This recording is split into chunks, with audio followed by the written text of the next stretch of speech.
Coach, I know that was an unusual situation, basically having 7 guys, but when you're in that deal, how valuable does a guy like Jahmai Mashack become all of a sudden?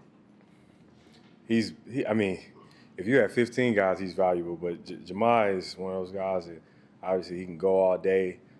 He's one of those basketball players that can be exhausted, but still can think, can still make plays, can still read the offense, can tip off what they're running and what actions we're in. So his effort obviously was huge the other night. And if he didn't do what he did defensively down the stretch, it would have been that game would have been a lot closer than it was. Him guarding their 5-man at the end of the game and actually getting stops is, what makes him so valuable and what, makes it to where we feel like he's the best defender in the country because of it. He seems like one of the guys on the court that's like never just standing on 2 feet. He's always moving around. Like, yeah. What is that a testament to? How valuable is it to have a guy like that? I think I don't think people realize how smart he is and how much he really understands the game. People. You just see him going hard and making hustle plays and making stops and just guarding his guy one-on-one. But, Jahmai Mashack is one of those guys that puts a lot of time in to understand the game of basketball. That watches a lot of basketball. It's interesting. I know a lot of people don't know this. When we were at Baha Mar, I was coming out of my hotel room and going to the elevator to go downstairs so we could walk to the convention room to go play. And, they have those benches right before you get to the elevator. And this is, a few hours before the game. It's right before we go down to leave, and he's laying on that bench, stomach down, watching his phone. I'm like, man, what you doing, watching YouTube? He's like, oh, yeah, I'm just watching Jeremy Roach highlights. So the dude he's about to go guard in 2 hours, he's watching highlights of him on his own. This is completely no one asked him to do this. But that's how much time and effort he puts into the game and how much pride he takes into being the best defender in the country, because I don't care at the end of the year how many guys are up for National Defensive Player of the Year. I know none of them are doing that. I know they're not. I don't even know who it is or who it will be, but I don't think they put the time in like that. Then for you, how much pride do you have knowing that hard work is paying off for a guy that put so much into it? Oh, it's great, especially his freshman year here was my first year here at Tennessee, so I've been able to see the maturation process and all the growth that he's had over the years. And obviously it's paying off for him, and it's extremely rewarding. So I'm really happy for him, and I just want the success to kind of continue for him, honestly. What's going well for this Illinois team, and how different are they from the one you guys saw last year? You know what? Different, very much different. Stylistically, some things are similar. Last year, they were older. Obviously, a lot of guys that have played a lot of college basketball games. You had somebody like Terrence Shannon, who was just a bull in the china shop when driving a basketball. He was one of the toughest guys in the country to guard year after year. Obviously, he was an All-American. So replacing him, obviously, is different. They were extremely big across the board in their lineup, but that's something that obviously is the same with this team. They have the kid Kaspers, the other kid Tomei, or Tommy, I should say, number 13, the big fella. They lean on those two guys. They shoot the ball, I think, better than they did last year, and they shot the ball well last year, but they shoot it better. They have some guys that can really fill it up from the outside, and they still play fast, but KJ, the kid, he plays with a little bit better pace. He plays in a lot of drags, really creative off the bounce, extremely skilled, but shoots the ball really, really well, especially off the bounce. I think I've been saying it all week. He's like the closest thing to college basketball has ever seen to Luka Doncic. And that's not a slight to Luka at all, and that's not to go crazy on the young fella, but he's really good, man. He's one of the better freshmen in the country, so it's going to be a big challenge for us. Coaches, what kind of, just physically, how unique is that as a guy? I know he typically doesn't have problems with bigger dudes, but this guy's pretty unique. This guy's getting up, I guess, 6'7".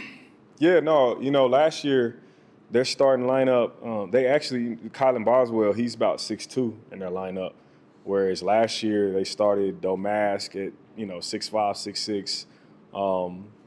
Then they had Terrence Shannon, who was, they listed him at 6'6", but there's no way he was 6'6". He had to be 6'7.5", something like that. Then Todd Rogers, who was 6'6", 6'7". So they were bigger last year across the board than they are this year. But Kylan Boswell was the only difference. Obviously, Kaspers is 6'6". You've got Trey White, who's 6'7", and Ben, the kid, the transfer from Evansville, is about 6'8", 6'9". So a lot of size, a lot of skill, a lot of shooting, a lot of versatility. A lot of guys that can handle and play in ball screens. So they'll ball screen more than any team that we played this entire year. I mean, we played Miami the other night, and I believe in the game they set 75 ball screens, whereas Illinois in their last game set, I think, 93. So this will be the most ball screen heavy team that we've played to this point, and a big emphasis for us all year has been perfecting ball screen defense, right? So it's going to be great, test for us to go out here and see if the work is paying off. Zakai talked the other night about not ducking any smoke with his number 1 ranking. How have you seen them attack this week? And they seem excited to be ranked number 1 and kind of take on this challenge. To be honest, man, like even talking about it when we go in and watch film here, the excitement that we have to play it's honestly infectious amongst the whole group, and everybody kind of carries on the same. I think we all have the same approach to where number 1 is great, but it doesn't mean anything if we don't consistently prove it, right? We talked about that before our last game. Like, man, listen, be excited, be happy, like wear this pride that you're the number 1 team in the country, but at the same time, the chip on our shoulder is that every time we step on the floor, you have to show everyone that's watching if we are the number 1 team in the country. Show them why we are, right?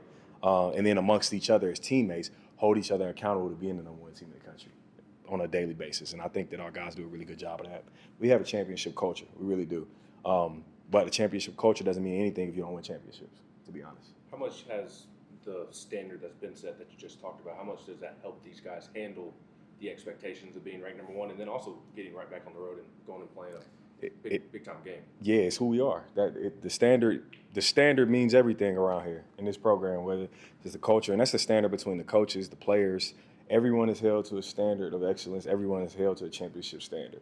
And when you have guys like Zakai Ziegler and Jahmai Mashack and Jordan Gainey, and honestly, you highlight Zakai and Jahmai, like if you had to make a 4-year basketball career outside of a national championship, would you not lay it out like their careers have been? Like, I mean, they've been able to put their year on 3 different banners. They won 2 championship rings. They've been to the round of 32, the Sweet 16, and the Elite 8, right? So the thing that's missing, obviously, is the big one.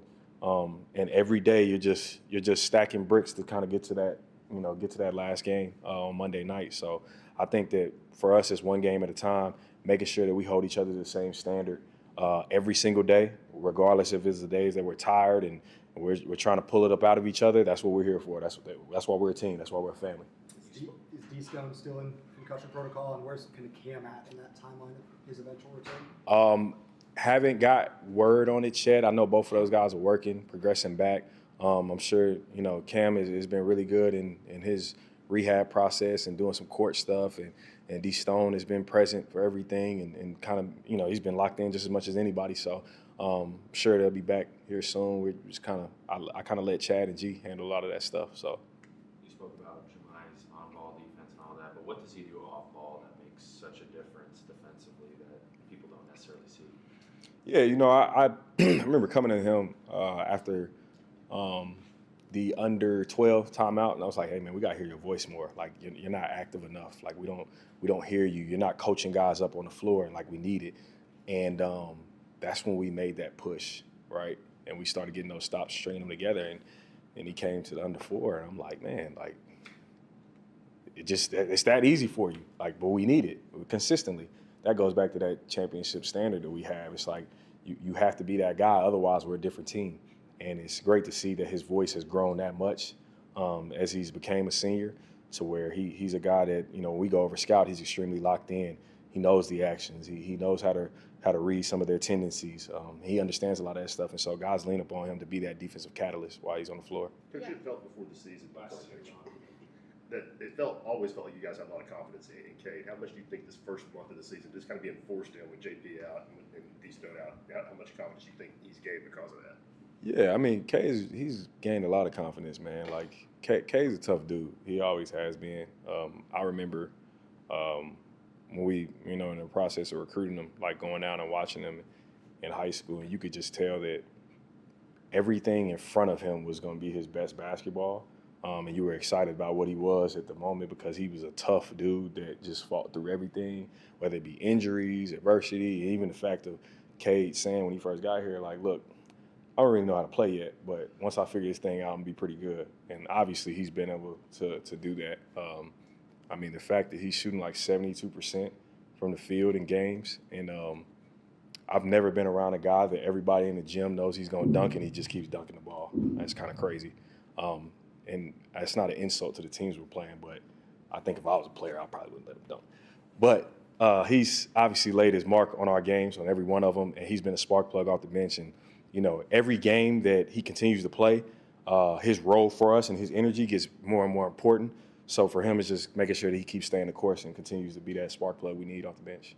What wrinkle does he really add, especially on offense, getting ahead or getting ready for Illinois?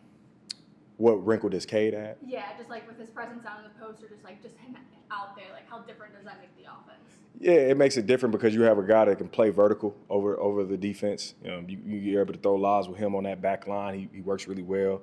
He's gotten really smart with his cutting. He's versatile, so he can do some things on the perimeter. You know, I remember, you know, everybody's comment when he was a young player was how raw he was. And out of short rolls and pick and rolls, he was actually really good, which means he has really good feel for the game, which is why he can continue to get these dunks and cut on the backside. And he has a feel for that because he just knows how to play basketball, honestly. Now, does he know exactly what he's trying to do all the time? Yeah, probably not. He's learning that. But as an athlete, he uses it in the right form, whether it's defensively or offensively. And I think things are really starting to come together for him now. There's still a lot of meat on the bone, so he's got a lot more work to do and a lot more to strive for. But like I said, he's been huge.